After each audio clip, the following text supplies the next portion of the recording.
later, your arms ain't long enough. Your guns ain't big enough. So what you gonna do? You just gonna chill.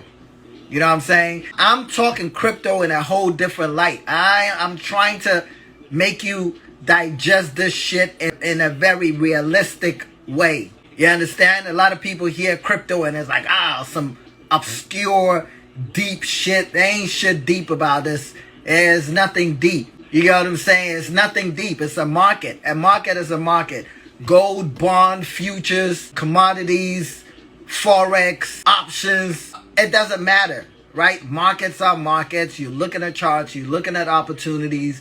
We all here. We not in here for the technology, okay? If we were in here for the technology, we'll buy the shit and just go, right? Or we'll be out there advocating for blockchain and Bitcoin and lobbying and all types of shit. We don't care about none of that stuff, right? We are in it for the money. That is the facts.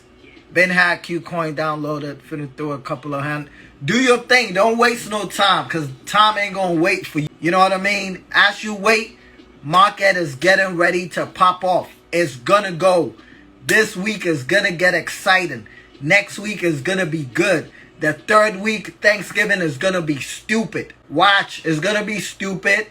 Y'all gonna be your uncles and aunties and retarded, your retarded cousins and weird uncles. They all gonna be talking about this shit. Shit's gonna be, money's gonna be flowing. They gonna be talking about it. Clueless people gonna jump in it. It's gonna be like the lottery. It's gonna be like when the Powerball hits $1 billion and everybody telling everybody to go buy. I've been saying this same shit. What I'm talking about here is not new. You can go on my page. I literally made a video saying this same information under a tree somewhere in the wilderness, looking the same way, looking like a homeless bum, saying the same shit. But if you had listened to me a few years ago, you'll be smiling. Because ain't shit changed, okay? It's gonna happen. Money is about to flow this month. Money is about to flow. Listen, at this point, I ain't been wrong yet.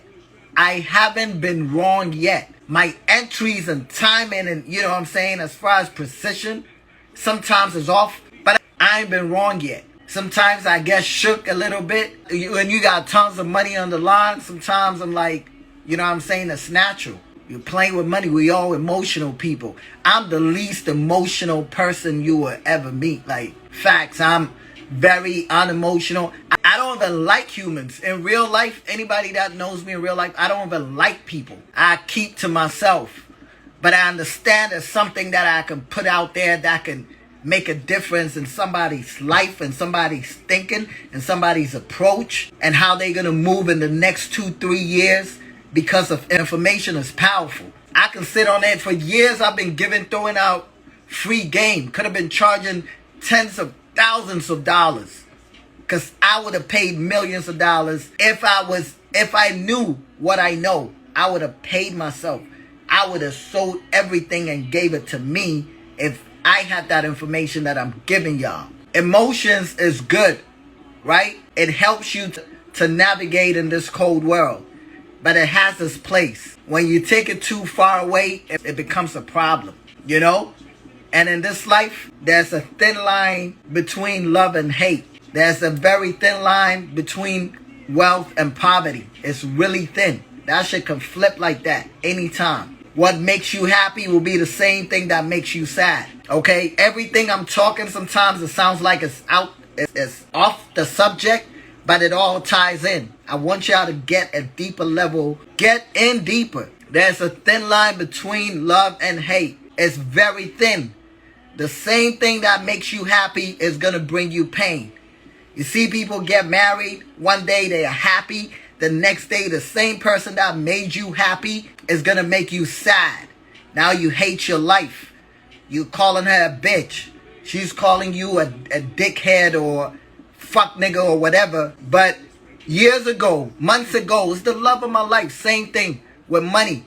An opportunity that you think is going to make you happy is the same shit that will sink you down. You know what I mean? Bitcoin can do that. Love can do that. Money can do that. But ultimately, it's You understand? It's not anything out there. So emotions are good. You got to know how to use it. You got to know how to hold them. You got to know when to fold them. You got to know when to hold them, when to fold them. You got to know when to get in. You got to know when to get out. Because what goes up comes down. There's night. There's day. There's rain. There's sunshine. It's life. The market is life. You know what I mean? The market is life.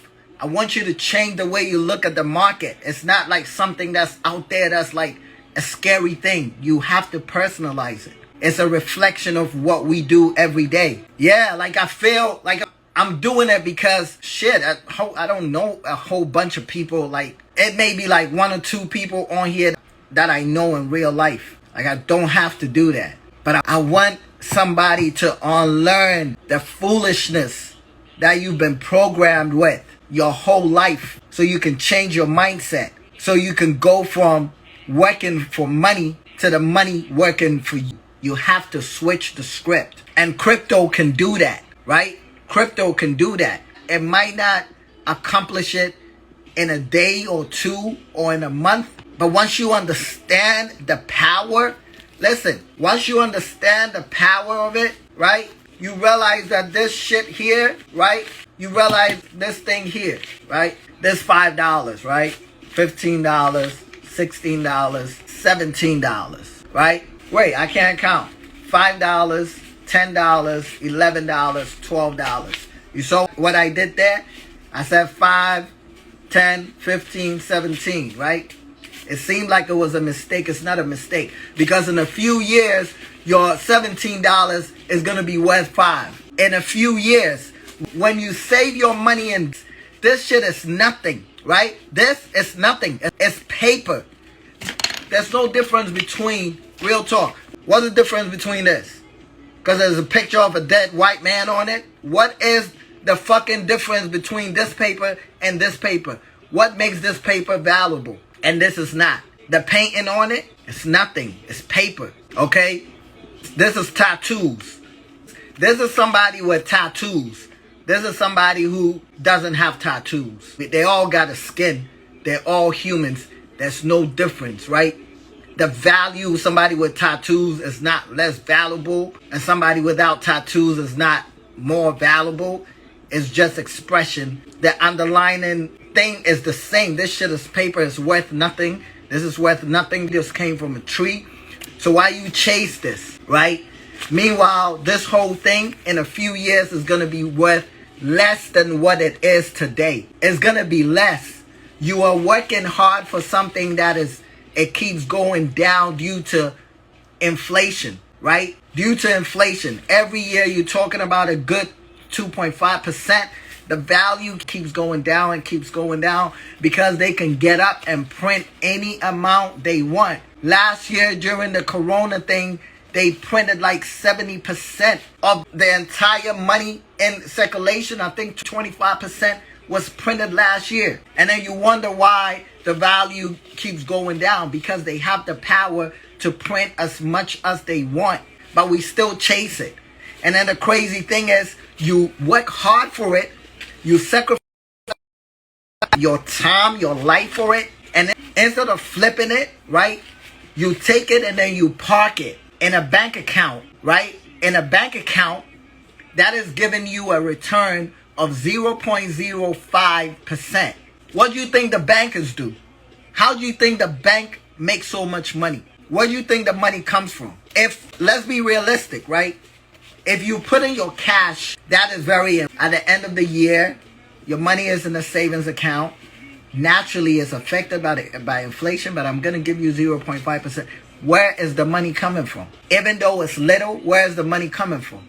You know what they do? They take your money, they take my money, they put it together, and they go put it in assets that appreciate, right? So they go trade it on the stock market. They go buy cryptos. They go buy gold. They go buy real estate. And then they turn around and they give you, they flip it, you know, if it's $1 billion sitting there, you know, in their coffers, they flip it to maybe 10 billion and they give you $5 for it.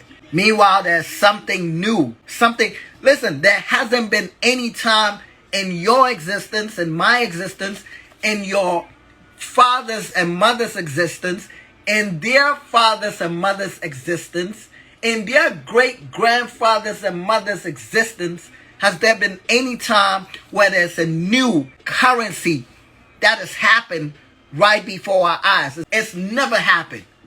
You can go to the cemetery, wake up anybody, and they can't tell you they witnessed what we are witnessing, but you're blind to it because you don't see the opportunity that's right in front of you. You still want to work until 65. You still want to depend on the 401k.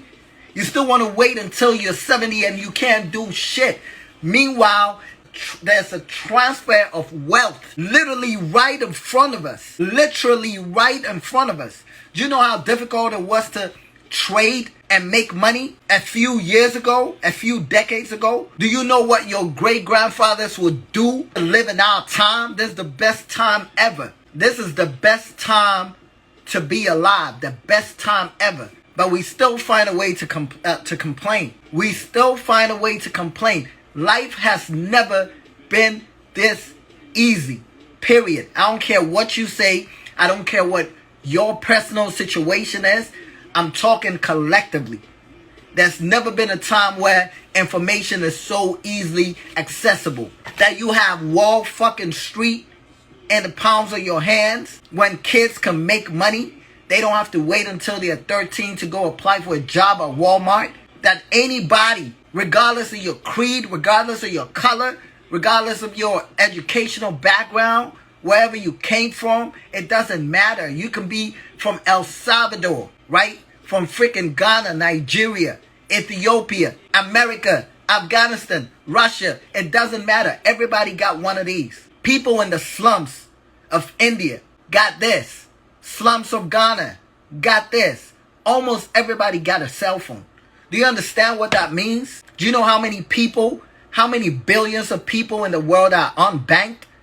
When you live in a country